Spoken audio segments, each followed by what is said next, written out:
Ayoli vafot etgandan keyin uylangan bir erkak 6 yoshdagi o'g'lidan so'radi: "O'g'lim, oldingi onang bilan hozirgi onang o'rtasida biror farq bormi?" Bolakay javob berdi: "Hozirgi onamdan oldingi onam yolg'onchi edi." Dadasi hayron bo'lib: "Qanaqasiga?"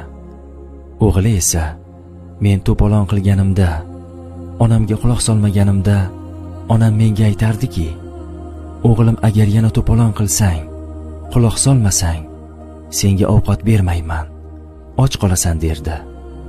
Ammo men yana to'polon qilardim. Lekin och qolgan vaqtim onam meni yana qornimni to'yg'azardi, ovqat berardi. Hozirgi onam bo'lsa, xuddi oldingi onamdek to'polon qilsang och qoldiraman deydi. Rostdan ham och qoldiradi. 2 kundan beri ochman dada."